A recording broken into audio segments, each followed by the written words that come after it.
Okay, we're back and we're live streaming. Everything is ready to go. We're all set up. Let's hit the sound. We only have a few more chapters to go, and then we will be 100% in our theory state board prep. And so just hold on. I'm so excited for you. I know your day is coming up. Yay. So we plan to have completed all of the chapters by then, and we'll be in our holding of state board prep for about 30 days, which we'll be going over all of our state board prep study guides and PSI.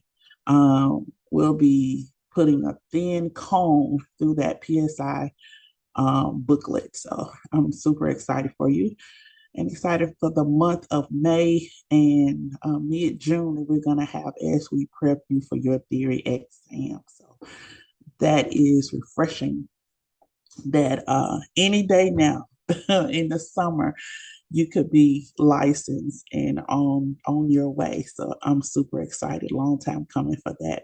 And that's what we're claiming. That's what we're believing. That we want to, I can say this, but of course, you're going to have to, be the one to take the test. I want you licensed next month. I want you taking that test by the end of June. And if you think you're ready before June, before the end of June, you just let me know. But we need to get that test cracking. All right. So here we go. Let's look at why study pedicuring. We're going to look at one or two videos, and then we're going to jump right into our ebook and check in questions.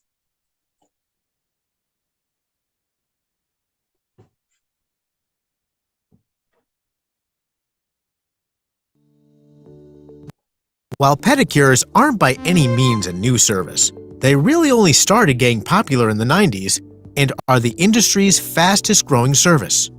With new techniques, products, and equipment, pedicures really took off. It's a great way to increase your revenue and create client loyalty.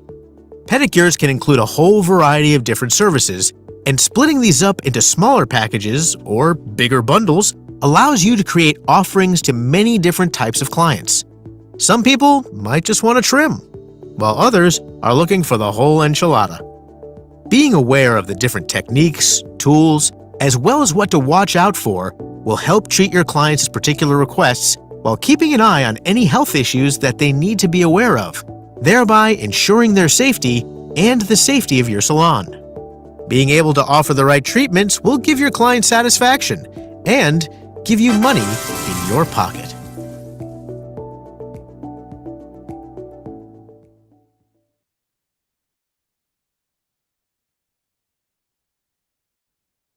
All right, just being knowing we're in the nail area, just having the common knowledge and know-how, which is great. Doesn't mean you have to become a nail specialist, but if you ever needed to get in there, you could definitely get in there. Okay, let's look at. We have our ebook. Let's see if I'm going to do the ebook now or later.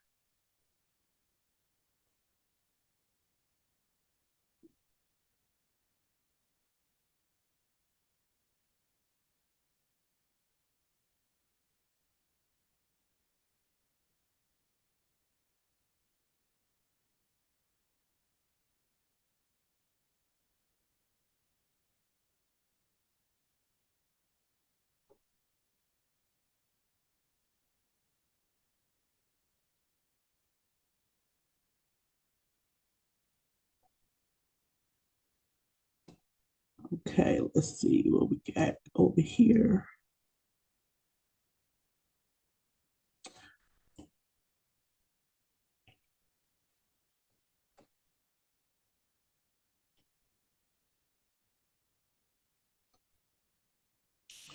Performing the basic pedicure.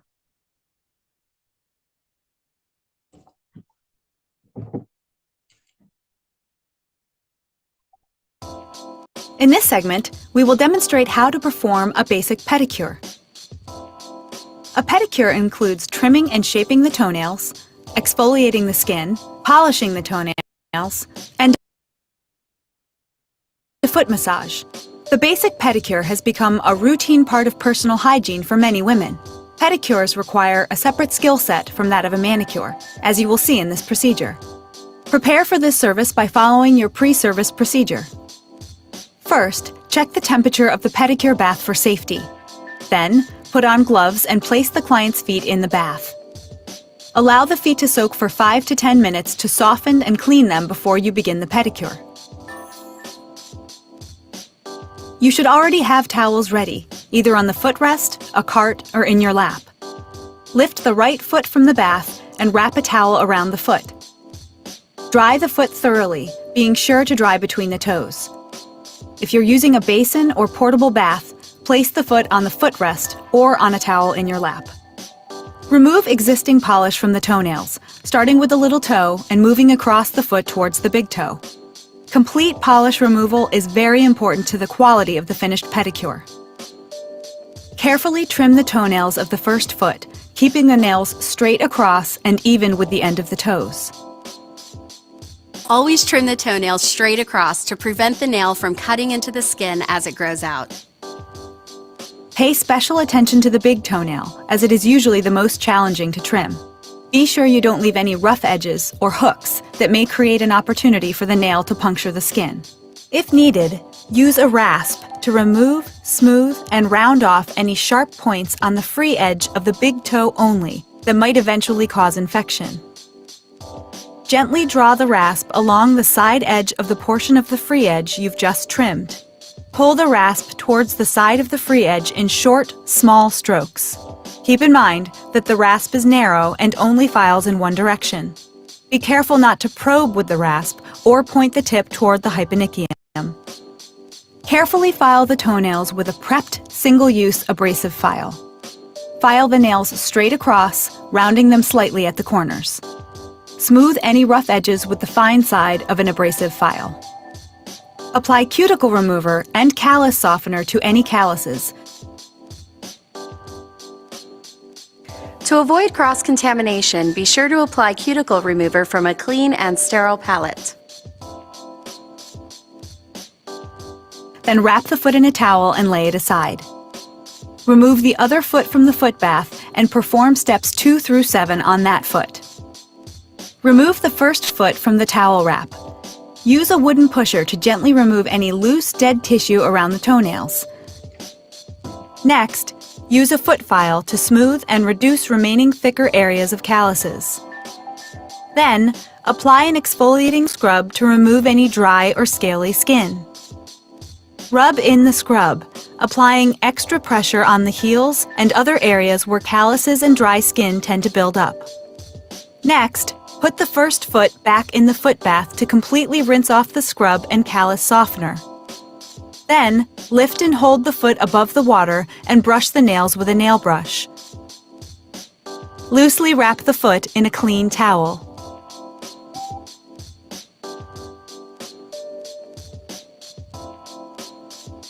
Repeat steps 8 and 9 on the other foot. Use a single-use cotton-tipped wooden pusher or product dispenser to reapply cuticle remover to the first foot. Begin with the little toe and work toward the big toe. Consider using toe separators to keep the toes apart when you're filing or applying cuticle remover. It may make the job easier. Just remember to always use new separators for every client. Use a wooden or metal pusher to carefully remove cuticle tissue from the nail plate. Be very careful to stay away from the eponychium and avoid breaking the seal between the nail plate and eponychium. Then, take a lint-free wipe and remove any remaining cuticle remover.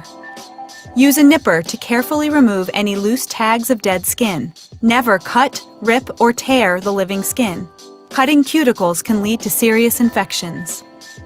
Check the nail plate and the surrounding tissue for any built-up debris. Use a curette to gently push the soft tissue folds away from the walls of the lateral nail plate so you can visually inspect the nail plate and the surrounding tissue. If the area is clean, loosely rewrap the foot and proceed to the next step. If you see extra buildup of debris between the nail plate and surrounding tissue, you should gently remove it with the curette. To use this implement, Place the rounded side of the curette toward the side wall of living skin. Then, use a gentle scooping motion to remove any loose debris along the nail plate. Be very careful not to overdo it or dig the curette into the soft tissues along the nail fold, as this can cause injury. If the tissue is inflamed, for example due to an ingrown toenail, refer the client to a qualified medical doctor or podiatrist. Dip the client's first foot into the foot bath. Then, holding the foot over the foot bath, brush it with the nail brush to remove bits of debris. Dry the foot thoroughly, wrap it in a towel, and set it aside. Now perform steps 11 to 14 on the other foot. Be mindful of the client's comfort and relaxation throughout the pedicure service. For instance, think about how you feel when your feet are wet. You might start to feel cold, right? Well, it's the same for the client. So make sure you keep her feet dry or wrapped in a towel when they're not in the foot bath. The next step in the basic pedicure is the foot massage. Please watch the foot and leg massage segment for detailed instructions. After the foot massage, buff the toenails to remove any unevenness. Next, use polish remover to get rid of any traces of lotion, cream, or oil from the nails of both feet. Finish the pedicure by polishing the nails. Before you start, insert toe separators and have your client put on her sandals or give her single-use pedicure slippers to wear. Apply nail dehydrator to remove surface moisture and any oils left on the natural nail plate. Next, apply base coat to the nails on both feet. Then 2 coats of color, and finally a top coat. If desired, apply a polish drying agent to prevent smudging of the polish. Then, escort the client to a drying area and offer her a refreshment. And now your client has beautifully pedicured feet. Now complete the post-service procedure.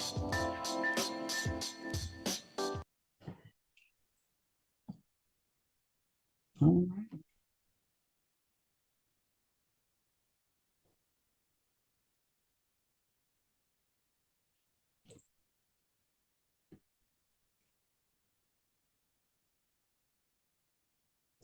Okay, after we look at our cleaning and disinfecting, this is massage. After we look at our cleaning and disinfecting, we'll move into our ebook.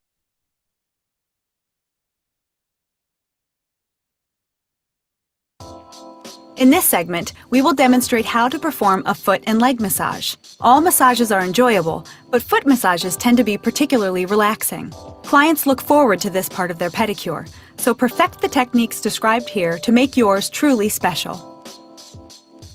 Rest your client's heel on a footrest or stool and encourage them to close their eyes and relax. Start by applying lotion, cream, or oil to the foot. With one hand, gently grasp the leg just above the ankle. With your other hand, hold the foot just beneath the toes and rotate the entire foot in a circular motion. The point of a pedicure massage is to help the client relax, so don't try to make conversation. Ask if the pressure is fine at the beginning, and then try to avoid talking during the rest of the massage.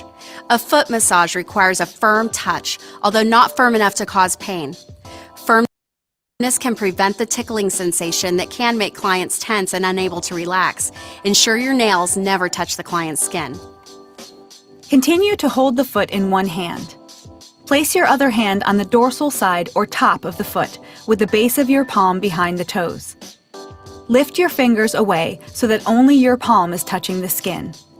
Applying gentle yet firm pressure with your palm and the heel of your hand to slide up to the ankle. Repeat this motion 3 to 5 times in the middle, then on the sides of the dorsal surface of the foot. Each time you reach the ankle, ever so slightly lift the palm to return to the start position. Keep one hand touching the foot. Slide the other hand into a new position with your thumb on the plantar surface or bottom of the foot and your fingers gently holding the dorsal side. Now, transition to the next movement. Slide your other hand to the same position on the opposite side of the foot. Move one thumb in a firm circular movement from one side of the foot, across, above the heel, up the medial or center side of the foot, to below the toes, across the ball of the foot and back down the other distal side of the foot, ending in the original position. Now, move the thumb of the other hand in the same pattern. Make sure the base of your thumbs through to the pad of your fingers is touching the skin throughout the movement. Alternate these thumb movements in a smooth, firm motion, repeating several times. This is a very relaxing movement. Perform the same thumb movement on the surface of the heels, rotating your thumbs in opposite directions. Repeat this motion 3 to 5 times. Now, cup the top of the foot with one hand and make a fist with your other hand. Press the foot towards you with your cupped hand while twisting your fisted hand into the foot instep. This is a friction movement to stimulate blood flow and induce relaxation. Repeat this movement 3 to 5 times. The bottom of the foot is the only place you'll perform a friction movement during a pedicure service. Transition your hands to the toes. With your palm facing up, place your thumb on top of the little toe and arch your index finger underneath it. Holding the little toe, push your finger and thumb back to the base of the toe and then rotate your hand in a circular effleurage movement so that your thumb is on top of the toe with your index finger curled underneath it. Then, pull your finger and thumb toward the end of the toe. Repeat this movement on each toe. Hold the tip of the little toe and make a figure 8 with it. Repeat this motion 3 to 5 times on each toe, and then gently squeeze the tip of the toe once. Then transition to the next one.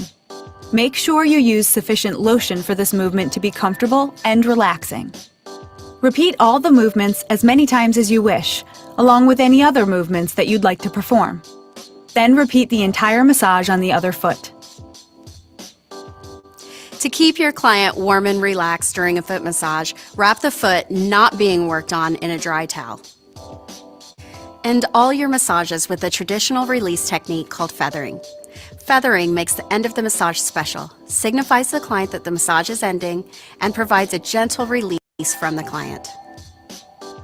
In one smooth transition, place both of the client's feet on the footrest or other stable surface, and slide your palms to the top of the feet with your fingers facing the legs.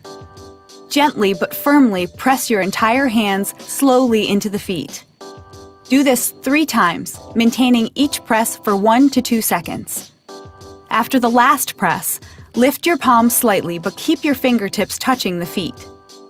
Without letting your fingernails touch the skin, gently pull your fingertips towards the tips of the toes with a feather-light touch. Then pull your fingertips completely off the ends of the toes. Perform this final feather-off movement only once, and then let the client relax for a minute or 2 before moving on to the next step of the pedicure. If your client is receiving a luxury pedicure, don't do the feathering off movement. Instead, slide your hands to the leg to transition to a leg massage after step 9. Place the client's foot on the footrest or stabilize it on your lap. With one hand, grasp the client's leg from behind the ankle. With your other hand, perform effleurage movements on the front of the leg from the ankle to below the knee. Move up the leg and then lightly return to the ankle. Do this 5 to 7 times on the front of the leg and then perform 5 to 7 repetitions on each side of the leg. Slide to the back of the leg and perform effleurage movements up the back of the leg. Stroke up the leg and then, with less pressure, return to the starting point. Do this 5 to 7 times. Every pedicurist designs her own effleurage movements, but every routine must be relaxing and used consistently for every client. To end the luxury massage, perform the same feathering off technique described in step 10.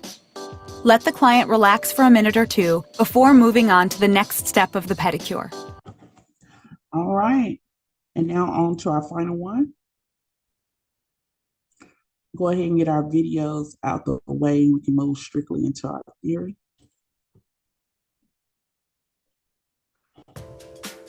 There are many different particular area from consultation to always cleaning and disinfecting of each one of these chapters is always going to be an area for you to focus on. So this is one of those that you will see as it pertains to the PSI State Board exam.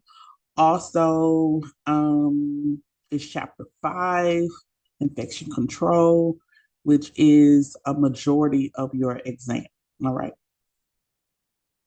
Different types of pedicure chairs and tubs you might come across in the salon: massaging chairs, modern stylish benches, and your classic basin or bowl.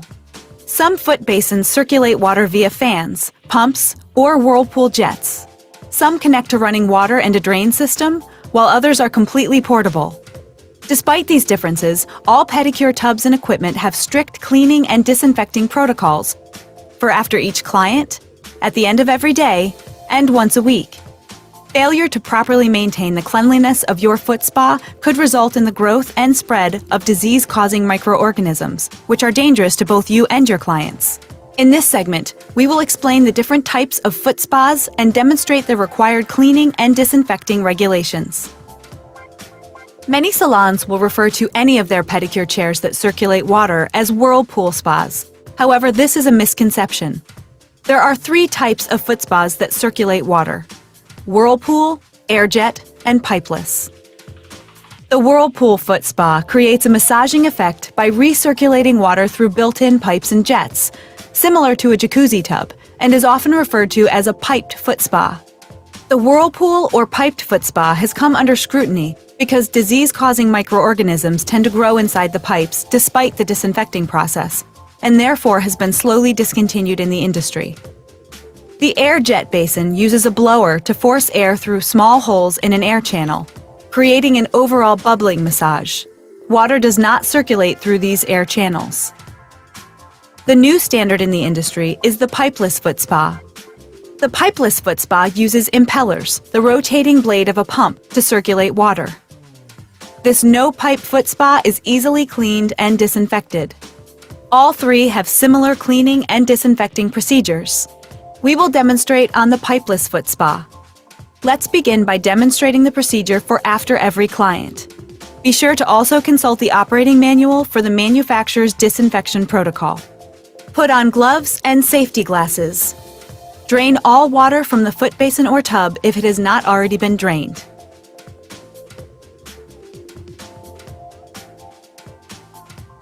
Remove the covers from the impellers and any other removable components according to the manufacturer's instructions. Most simply twist off. Thoroughly scrub all removable components and the impellers. For whirlpool and air jet basins, this step is part of the end-of-day procedure. Scrub all visible residue from the inside walls of the basin. Use a clean and disinfected brush with a handle, liquid soap, and water. Make sure you clean and disinfect your brush after every single use. Otherwise, the brush can transfer pathogens to other foot spas. Rinse and replace the properly cleaned screen and the other removable parts. Rinse the basin with clean, warm water and drain. Refill the basin with clean water. If the basin has jets, be sure to put enough water in to cover the jets. Measure the correct amount of EPA-registered hospital disinfectant and add it to the water in the basin. And that does not include Clorox. It does not include Fabuloso. It has to be EPA-registered disinfectant that kills bacteria, fungus, and viruses. Okay, so we're talking barbicide, things in those categories. Circulate the disinfectant through the basin for 10 minutes, or the length of time indicated on the product label. Set a timer to keep track of the time. Clean and disinfect all external parts and surfaces of the basin.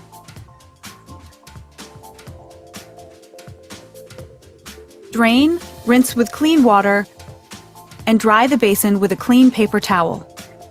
Record the disinfection information in the salon's logbook, if required by state law or by salon policy.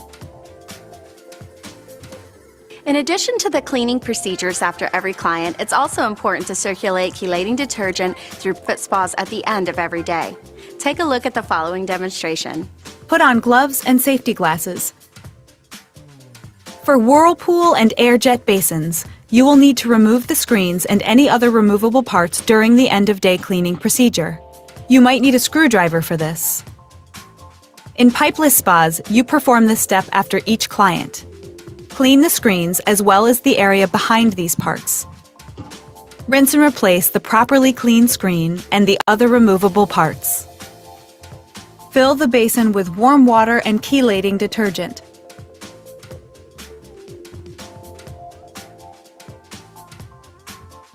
Circulate the chelating detergent through the system for 5 to 10 minutes, following the manufacturer's instructions. If excessive foaming occurs, discontinue circulation and let the solution soak for the remainder of the time, per the manufacturer's directions. Drain the soapy solution. Rinse the basin with clean water. Refill the basin with clean water. Measure the correct amount of EPA-registered hospital disinfectant and add it to the water in the basin. Circulate the disinfectant through the basin for 10 minutes, or the length of time indicated on the product label. Set a timer to keep track of the time. Drain, rinse with clean water, and wipe the basin dry with a clean paper towel. Record the disinfection information in the salon's logbook, if required by state law or by salon policy.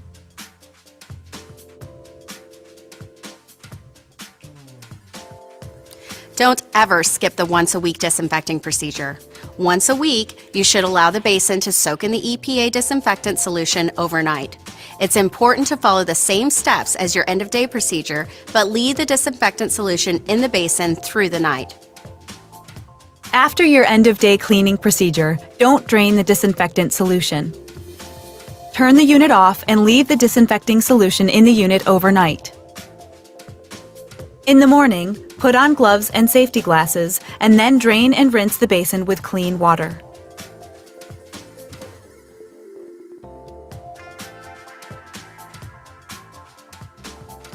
Refill the basin with clean water and flush the system.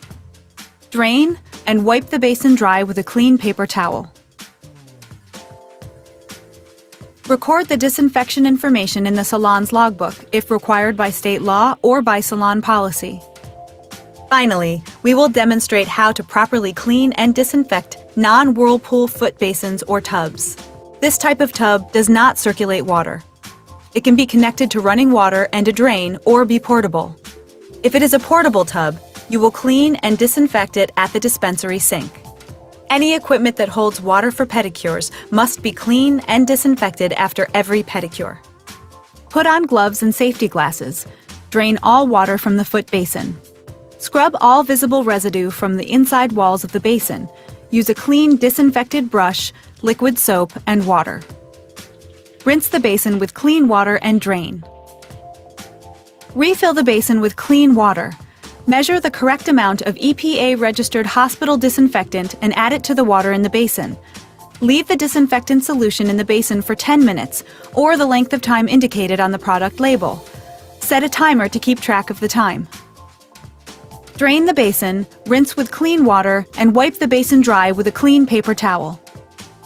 Record the disinfection information in the salon's logbook, if required by state law or by salon policy. Be sure to disinfect non-whirlpool foot basins at the end of every day as well. Follow the same procedures as you do for after each client. All right, let's move into our ebook. It was good to go ahead and get a foreview of what's happening in the pedicure world.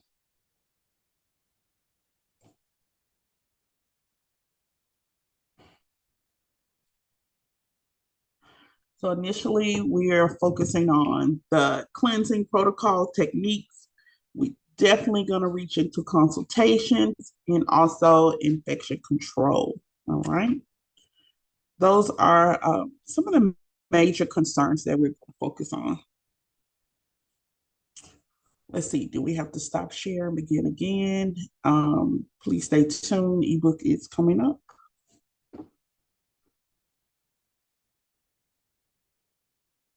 All right.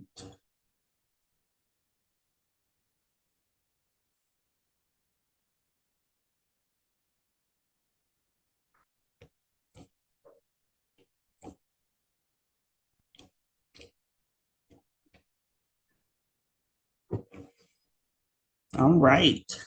Why studying pedicuring? Let's look at some of the objectives. as we already have known, explaining why pedicure knowledge is important to a cosmetologist, identifying necessary and optional pedicure equipment, got to know what we're working with, and describe pedicure implements, safety materials unique to pedicures, and list professional pedicure products, list the steps in a pedicure client consultation, and then explain the differences between a basic pedicure and spa pedicure. Identify pedicure massage benefits, describe approaches to pedicures for clients with health consideration, and summarize the importance of cleaning and disinfecting a pedicure foot bath.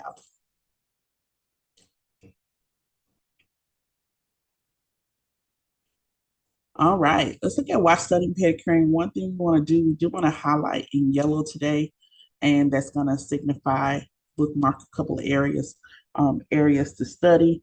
Also, anything that has a term, remember the flashcard part of your SEMA portal, the flashcards is something for you to study. You must understand the terms in order to understand what the question is asking. So you need to know what the terms mean, okay? So when we look here at pedicure, we will highlight in yellow. It says a pedicure is a cosmetic service performed on the feet by a licensed cosmetologist or nail technician. It is the cure of the feet. It reduces callus. And one thing, let's just do these in blue, maybe. Yeah. One thing about callus, you're going to see this. Callus builds, it's like a cushion, okay? We're talking about the feet. So it's like a cushion to the feet. Our body builds the cushion based on how long or the wear and tear that we, have on the body. All right. So if we're on our feet all the time, we've gained weight and we're always running and walking, we're on our feet. Our body says, they need a little bit more protection because they're wearing these, their heel could be worn out. So let's just give them a little bit more protection. That protection is translated to us as a hardness, on the feet. And of course, callus remover. But what we need to know on page 905 and 906 is that callus reduction is callus remover, but that callus is built based on how our body gets the information that, hey, we're on our feet a lot. It generally builds up by itself, So if you are on your feet a lot or doing so much, it actually gives us the opportunity to say, hey, do we need some rest? We would not be transmitting that growth if we were not on our feet all the time. And so since you know that this message is going through, what we need to do is just make sure there's more care in this particular area. So as we know it's going to grow, we know it's going to get hard, and it's doing that as a protective mechanism to help our feet, then we know we need to do something. And most people say once a month pedicure, some people say every 2 weeks. But we just know we need to have care in those particular areas, because if it's not cared for, it will continue to get harder and harder and harder and harder and harder. And the more skin gets harder, it pulls moisture out and it could crack. Well, once it's cracked, it opens the person up to bacteria, infection, things of that nature. So we got to make sure, as we know, our body is transmitting that we need callus and it's constantly building it, that we're also taking care of, or we're in a place having some precaution of, okay, I know I need to get that removed. I'm probably going to go once a month. I'm probably going to go every 2 weeks. But you have individuals that say, hey, it's been a year. So think about those individuals that don't do any home care, any self-care, any do-it-yourself, and they stay away from the salon or care their feet for years. It potentially becomes a problem, because when the skin breaks, it's hard to heal in some areas. And so callus reduction is going to be super, super important. All right. Leg and feet exfoliation. Foot and leg massage. foot soak, mask, moisturizer, toenail trimming, shaping, and polishing. All of those are essential to a pedicure. Okay. Very essential when we talk about leg and feet exfoliation, removal of dead skin cells. Okay. From the sides of the feet, bottom of the feet, toes, everything, the dirt. I tell people I love to do a pedicure. I do a pedicure before I do a manicure. And many people say, what? Yes, I know where the feet has been all day. I don't know where the hands has been. The feet has been literally in the shoes. Okay.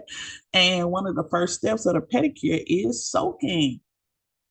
And when you put that soak in there and you soak those feet for a set amount of time, the soaking really loosens up the dirt and whatever that may be on the skin of the foot.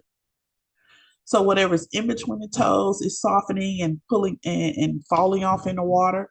Whatever's on the bottom of the feet is softening and coming off in the water. Top of the feet, all that stuff is softening and loosening in the water. Okay. So by the time I do, and don't talk about odor, because most of the time the foot soaks do have some type of aromatherapy, in it as well, or some type of, it a deodorizer. All right. So once the person come out of the shoes, goes into the foot bath, it is soaking, removing the debris, and also neutralizing the odor. All right. And so once that foot is pulled up, I can go to work and not really have any more issues with the foot.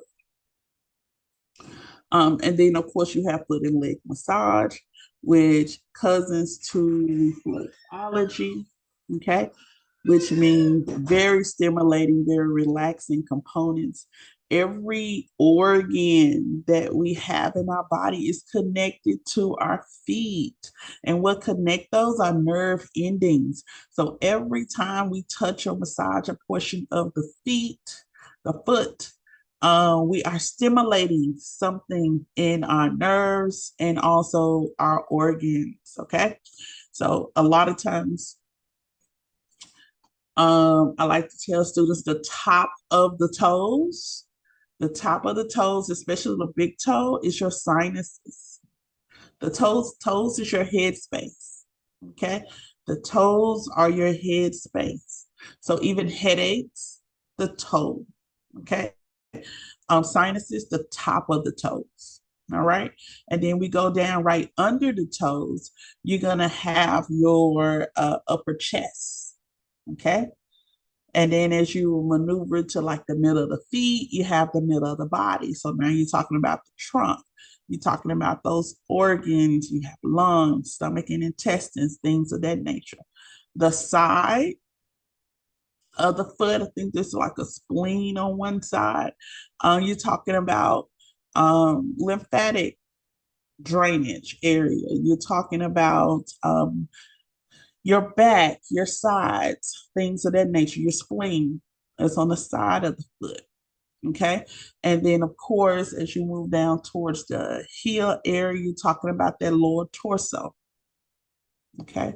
And so you could definitely look at the any diagram of the feet and go into motor reflexology, and it shows you how nerve endings and organs are connected. Whatever's in the top has to go down. There's something you need to always remember. Whatever's at the top meets something down below, and it goes constantly. It's an expressway. So it's from the bottom, top of the head to the bottom of the feet, goes up and down, up and down, up and down.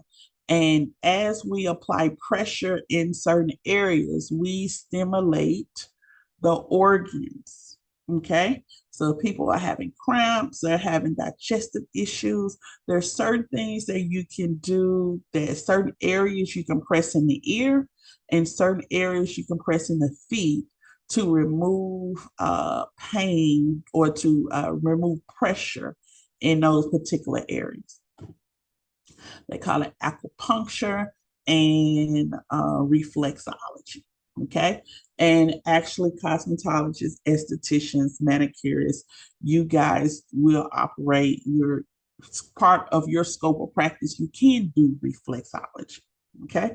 Because you can massage the hands and you can massage the feet. They're part of your scope of practice. So that is something to always think about as well. You don't necessarily have to do the feet component. You don't have to do the services, but you can also offer a holistic component is offering reflexology of the hands and feet, and that is simply treating what is going on the inside or causing whatever's going on the inside to be eased by using pressure on the outside. Okay, this says although manicures and pedicures are similar, pedicures require specific skills. We're not the same. Okay, and those skills, including knowledge. All right, knowledge of chronic illnesses, which means anything that's going on with my client, I need to know. All right. I need to know the feet set a standard for a lot of things going on in our body. Okay. I need to know. So chronic illnesses, things that deal with, when I say chronic illness, things that deal with major organs, things that deal with major organs, we need to know. Major systems of the body, circulatory systems, nervous systems, we need to know, okay, and diseases. So pretty much clients, it's a red flag always if clients have something going on with a system of the body and or organ. Okay, so they could tell me they have heart issues. Okay, heart is part of the circulatory system. My mind would go straight into, okay, as I massage, I know I'm moving this blood flow up and down. That may be a contraindication. This person may not be able to get a massage just simply because of the circulatory issues that they're already having with their blood. Okay. And as a beauty professional, we don't want to cause any additional issues. And remember, our scope of practice, we cannot diagnose anything, things that we see that pertains to us. We can inform them and we can tell them to go see a physician. Once they have seen the physician can clear them to come back and service us.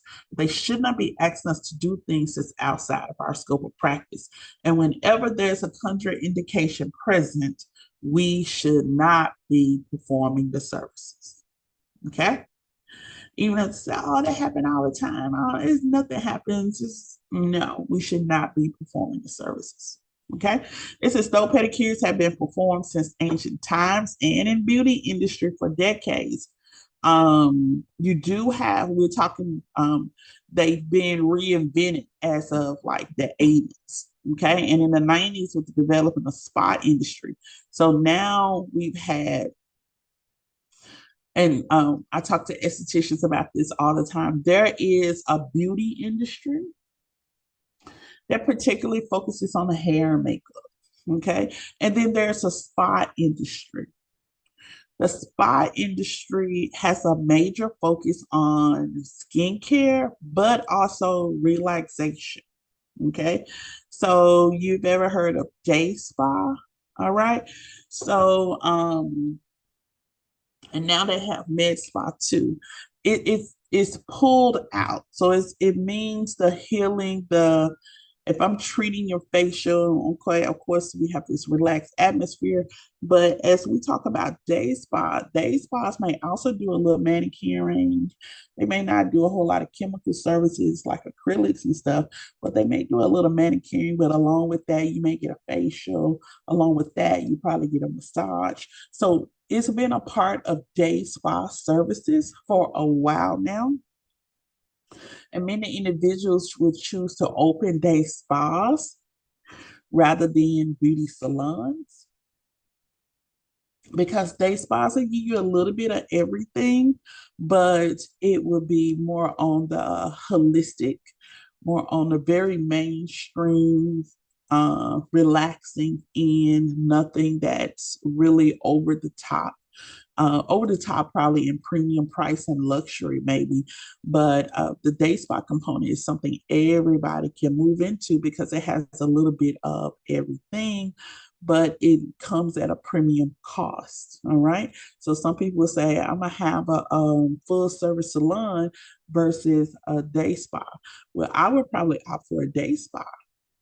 versus a full service salon, because if I'm looking to give people experiences and give them a little bit of hair, a little bit of, or not necessarily hair, may have some blow dry styling, you get a little bit of skin, a little bit of nails, and I'm also going to give them this environment that's relaxing, quaint music, the lighting, this whole ambiance with, I'm gonna remove their I'm gonna put them on in a robe, and just they're gonna pay for pretty much the experience, premium products and premium services. I'm probably gonna go with day spa because this part of my life I need something relaxing rather than the muscle of full and hustle of the goal of traditional full service salon. So that became very popular in the 90s. And when I tell you now, we had med spas, but they have become more, the med spas are still day spas, but they include doctors and nurses now, so you're able to get Botox, fillers, you're able to get some advanced chemical peels, laserings, and things like that because you have the certification push of the medical professionals. All right. So now that's the difference between that day spa and med spa.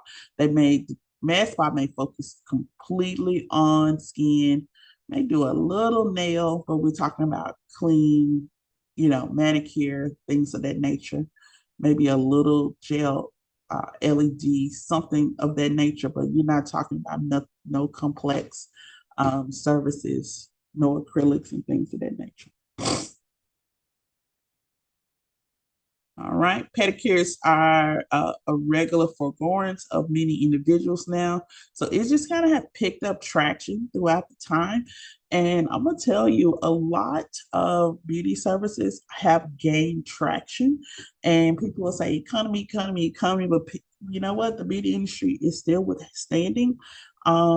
Yes, the economy is ever changing. It has its ups and downs, but you see beauty numbers still growing. So that means people say no matter what we're going through, even financially, they're going to, number one, come and get their hair, skin, and nail services. They're going to get their services done in a salon or spa.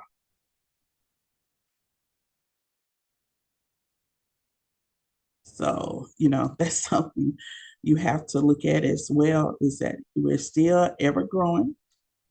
And as we grow, this industry is still producing. And so we consider it at that point a profitable industry as well. Okay. Here's the check-in question. Here's the answer. Says cosmetologists should have a thorough understanding of pedicures because you can then add the service to your offerings. It's more money, more money, more money, more money. Okay, the more you expand your service list, the more value that you add to yourself as a cosmetologist. All right. The same clients that come in and get a hair service are the same clients that are going to get a pedicure services. So why not get it all in one location? I'm very fond of having your client in an all location. So you get everything in one spot. Your client doesn't have to make several trips out to different places. And so that means in typical salon spots, they would get their hair, their skin, their nails done all in one area, brows, makeup, everything, because on the business aspect, you're increasing your business by not just traditionally doing the client's hair, but you'll also cut their time. And time is one thing that you cannot get back. Okay. And it's very expensive. So if you can modify, hold on one moment.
Thank you for giving me that moment.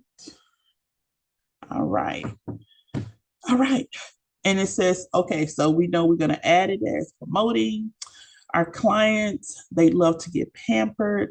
We could talk about hygiene, nutrition. It could be a whole lot of stuff that deals with the feet. So it gives us a great conversation with clients.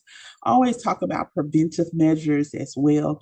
The feet sometimes can be that little area people don't want to discuss because they don't put a lot of attention there. But since you're their beauty professional, they tell you about things that happen in their life before they really tell their family. So it's good for you to know and understand some things that relates to and that they're comfortable with. So yeah, tell them. Okay, so they'll know. And the key reason why we want to tell them because we don't want to get them to get misinformation from anywhere else. Okay, and it also allows you to perform everything safely and correctly. Okay, so a lot of times people will think to go to YouTube or social media, but sometimes they may pick the person that is not doing it correctly. So you having a full understanding and the cosmetologist, which is a big deal. Okay, you're having an understanding of hair, skin, and nails. You become the expert. You will become the expert. Let's look at the equipment. Highlighting in yellow. Equipment is going to be one of those things too on your exam you have to talk about, and at least knowing the benefit of the equipment. Okay, the name and the benefit, what each item does. Okay, let's get the pedicure station, which has always been a major thing. Whether we go traditional or non-traditional, the pedicure station, a comfortable pedicure chair. Many people think they got to have the plumbing and things of that nature. I mean, it's 2026, some do and some don't. Okay. I always think about the ergonomic style. When you talk about ergonomic, we're talking about the comfortability, okay, for you and for the client. All right, for you and for the client. You want to put this in an area of your salon or spa where there's not a lot of noise because you want clients to relax. Okay, it can acquire some costs in the actual equipment itself, and the installation may include some additional plumbing work, things of that nature. So if you're going to get these, just know there's additional cost that comes along with it. Also, we can have, this is what we would not consider this portable. The footrests are removable and things of that nature, but we wouldn't consider it portable. Smaller, easier to clean. Excuse me. Um, a fully plumbed area, which means this area is designated, it has the plumbing there. You can actually don't have to do one client at a time. You can do two clients, so you increase your profit bottom line. We look at our pedicure stool. This is, I'm being tall. This is too low for me. And with me being older, I just spring chicken getting up like that. I ain't just a spring chicken getting up like that. Okay. So you got to make sure we have something that's ergonomic. And so when we talk about pedicure chair, it's something ergonomic for you and for them.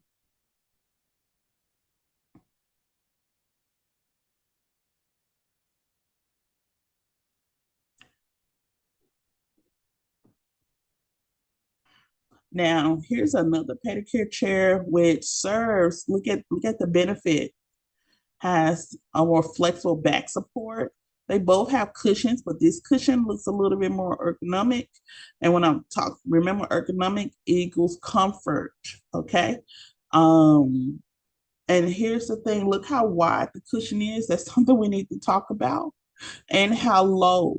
Y'all, this is cool because it has the drawers, so storage is amazing, but it is not the best for if you look at someone like me. I have a little height and size. I would need something where my chair will go up and down. I can control it, goes up and down, and I like the back support. Okay. and probably a contoured cushion support as well. And the drawers are amazing. I can go for the drawers or without, because just think if this is somebody's station, all of the stuff you need is here. You can just roll around to the next bowl. Okay. So yeah, that is cool. But I would like something up and down. If that would be more comfortable for me. We have two terms looking at the foot bath. All right. And so as we do look at the foot baths, oh man, we can see research over and over. The pedicure basin, the bowl, the tub.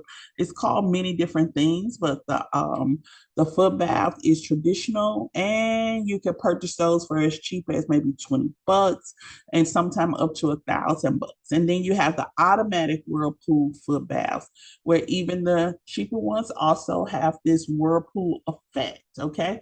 When we get to the whirlpool effect, that's when more the heightened infection control comes in, because that whirlpool effect, and I told you, when the feet goes in the water initially, it is soaking, it's pulling away the dirt and just different debris that's on the feet, right?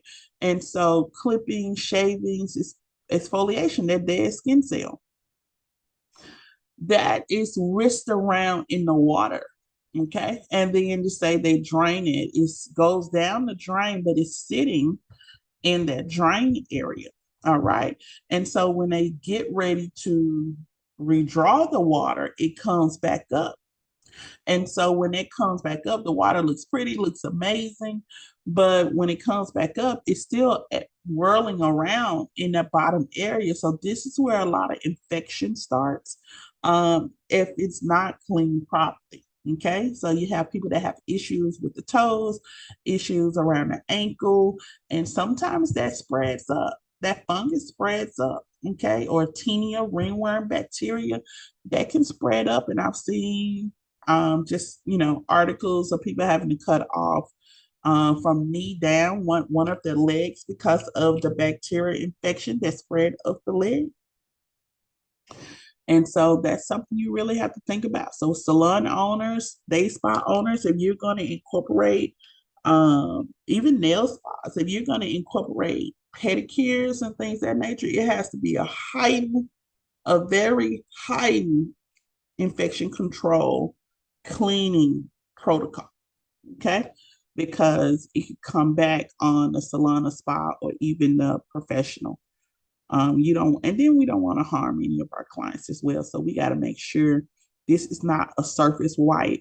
You're going to have to perform infection control procedures, and having more than one tub is very essential, because you'll be able to continue to work and you go from tub to tub, but let them complete the protocol, the cleaning protocol, before you begin a new one. It says portable foot baths can be made of stainless steel or ceramic, can be purchased from beauty supply stores or industry manufacturers. Okay, must be manually filled, empty, cleaned, and disinfected after each service. Right.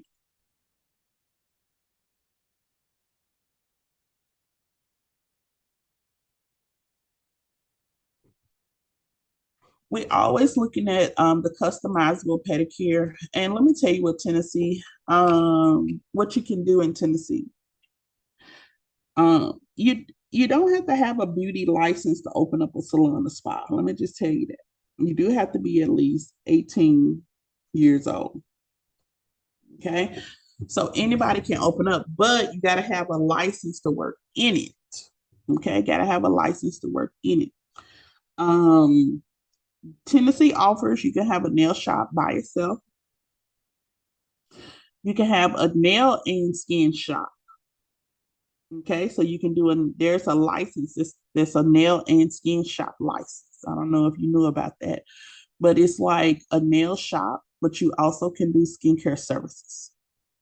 Or it can be a skincare shop where you do brows, makeup, facials, and then also do nail services. Okay, so either or. Or you can have a full service beauty salon or barbershop, a full service salon.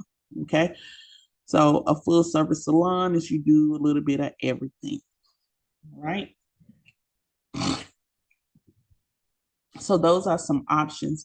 For me, I really, if I was to go and do something, I really would do a nail shop and a skin shop. I would do that together. I, the manicures, pedicures, and the waxing, and especially if someone was already a nail tech and someone is a facialist, we got the two together. All right. The customizable pedicure unit has a removable foot bath. And a lot of times you have those individuals, you go get a pedicure, they have now the plastic screens. Just make sure there's no hole in those. And then it's kind of like a big plastic cap that they will put over the pedicure tub. Okay. Just make sure there's no holes in those. And then they're reusing them. Okay, you want to see it go in the trash. Okay, I don't want to do any toe inserts as well, especially if they're spraying them and reusing them. It absorbs moisture, so one person contaminates it. And if they use spray them, I don't care how much they spray and put them on another person, the person has already contaminated. And so that will be one of those single use things that we're not going to pass along. That has been something that has been passed along in the nail shops as well, where people can get fungus in between the toes. And it just comes from something being communicable, spreading from one person to another. We'll look at rolling platforms. They definitely can heat, can move. You can create pedicure stations anywhere, especially with those portable ones. Okay. And they're great for storage as well. This was one of my favorites. I absolutely had one of these, one of my favorites. Okay. It actually had a little hose that we could connect to the sink or to the washer and add water. And then it had a little area where you can, we would just go out and kind of, it would be vacuumed out. Okay. And then we would let it set with at that time, a lot of times we use barbicide and bleach and water. And so, I was very strict about using the barbicide. I don't care if you have known that bleach does A, B, C, and D. Bleach is still not one of those things that should be used in a salon and frowned upon in most state boards. They frowned upon disinfectants that have smells, okay? Because people could have, and I actually almost got in trouble one time for having a bleach smell. To us, it was like very clean. There was significance of clean, smelling the pine sol, the bleach, and things of that nature. And the state board inspector was like, no, because you have many individuals that have sinuses, allergies, and that could just spark something that could have health issues, asthma, and you'll be liable because the issue happened inside of your business because of the fumes or the smell.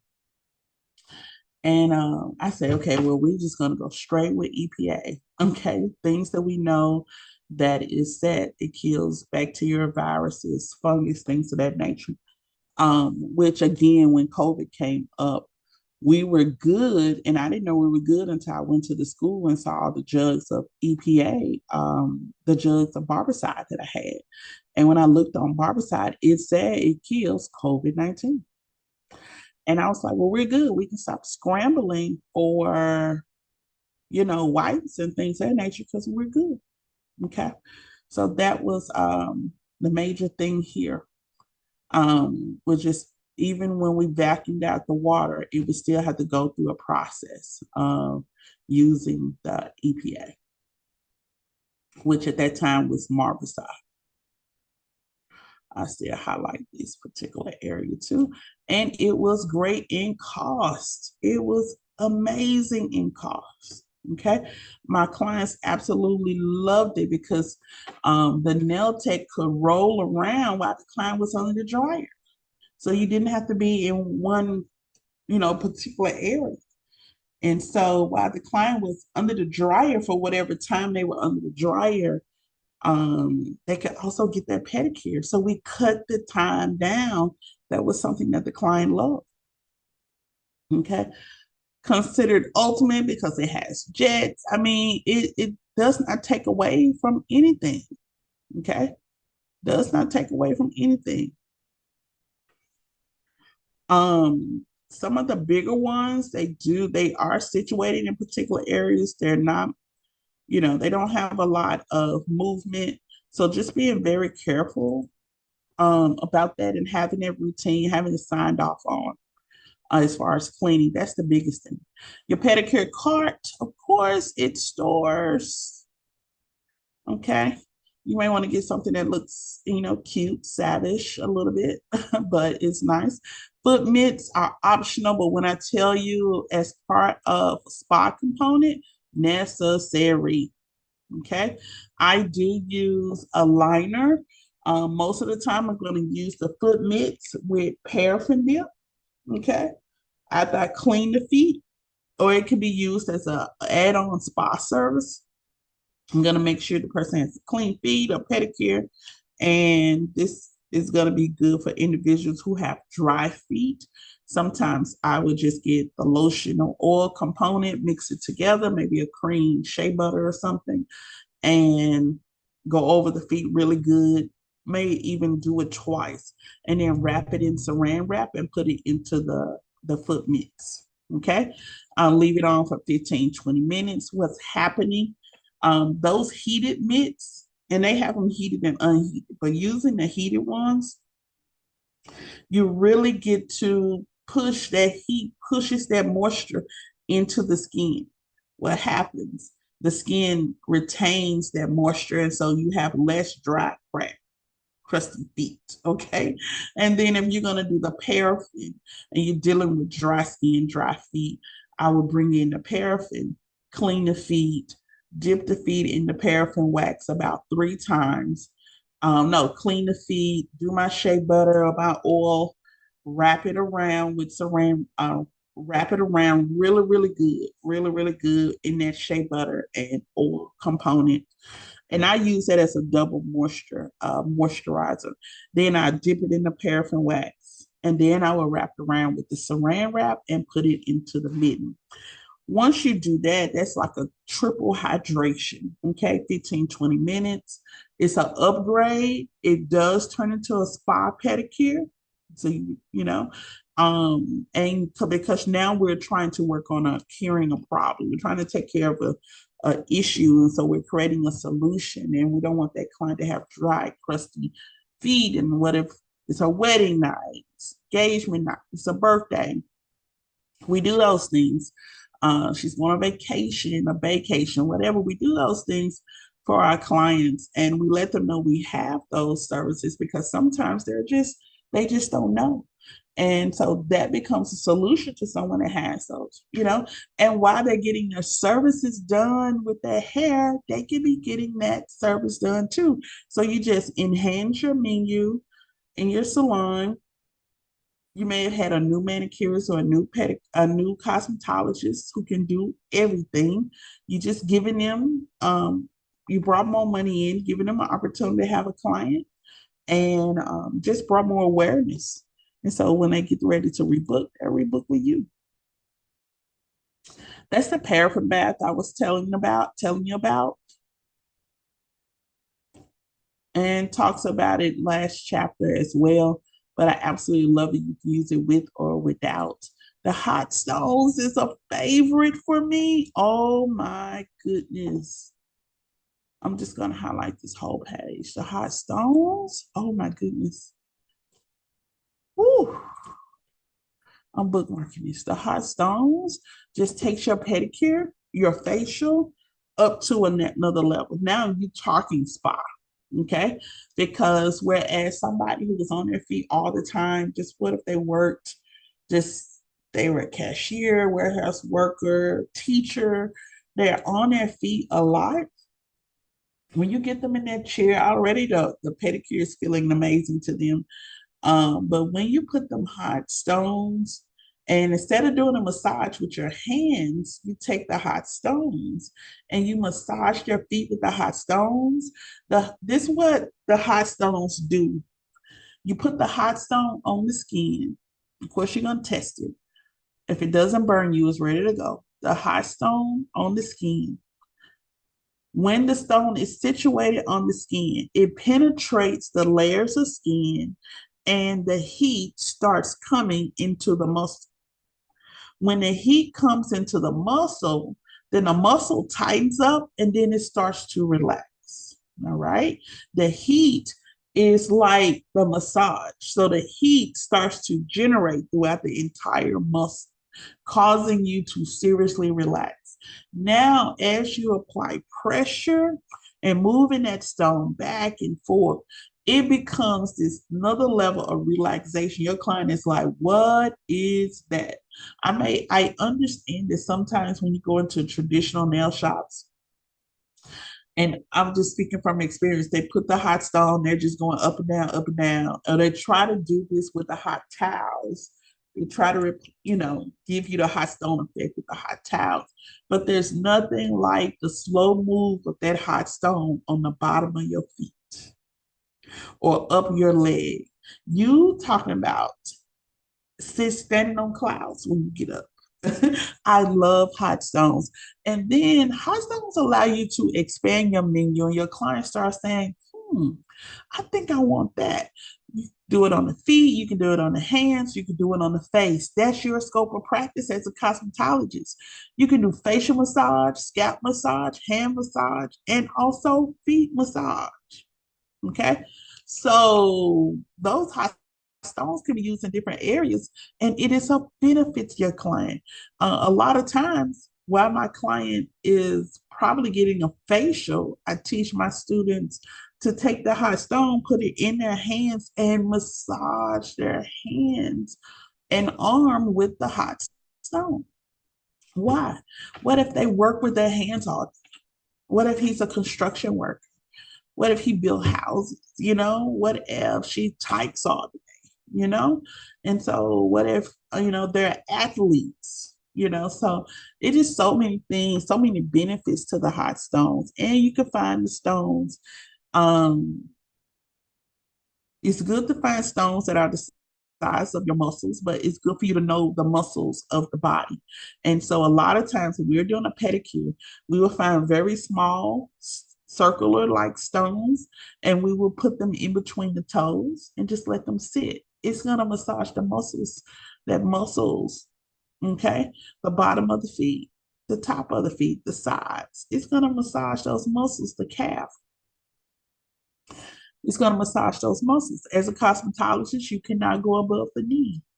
So you got the foot, you got the heel, you got that lower leg. Okay. Just think about what those hot stones can do. It's a form of relaxation, and it really relaxes that tenderness in the muscles.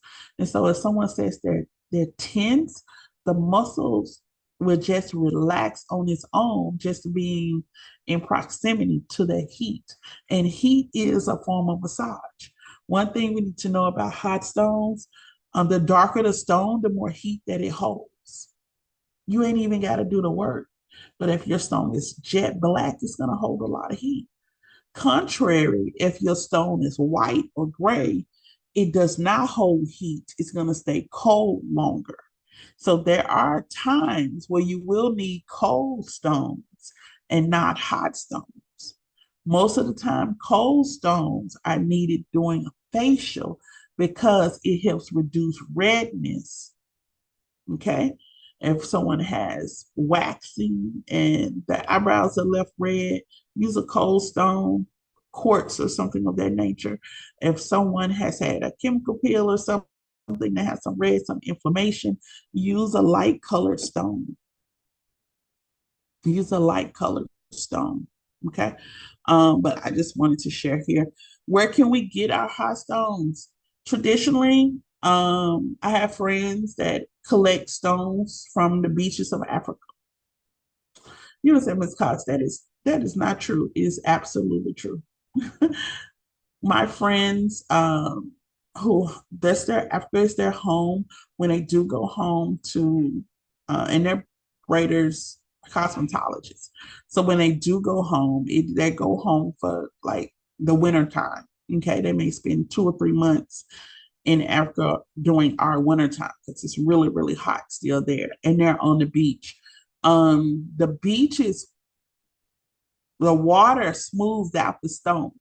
So they just go and find stones that are like the size of different mussels.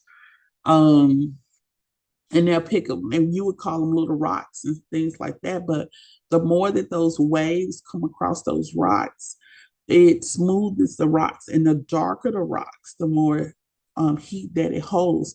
So they really collect rocks and stones. There's this one particular rock that has like they use for pedicures. It has like holes on the bottom, and so they would use that and use that as like um, a foot file, okay? Because it will be refined, and every time they go across, it will pull a lot of callous skin off. And so those were the two items that they were like, man, whenever we go back home, we're gonna stock up because they may not do it all to go home all the time, but whenever they go back home, they always bring back hot stones and also those black callus removal rocks. That's what I call them. And it's just rocks from their beaches that have these little holes on the side of them, and that's what they used that for years to file the bottom of their feet and remove that dead skin cells. So I'm like, bring it on. I love it. And I tried it once, and when I say it was amazing, it was amazing. So yeah, I am a fan of the upgrade hot stones, whether it's facial on the back. Um, if you took this hot stone and put it in the center of your neck as you lay down, you will find that your nervous system gets really calm because the energy source comes is those nerves, and the nerves come from the base of your brain. The origin of your nerves are clustered together, the base of your brain. They go through your neck, okay? And from your neck, they are distributed up and down to different parts all over the body.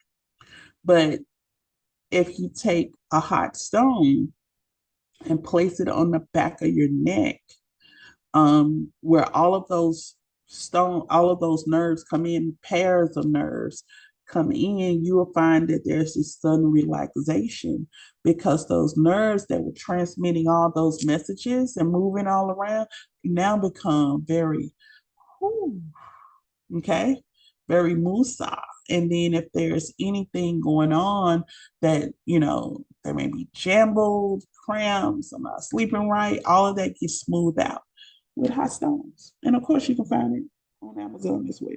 Okay. So, all right.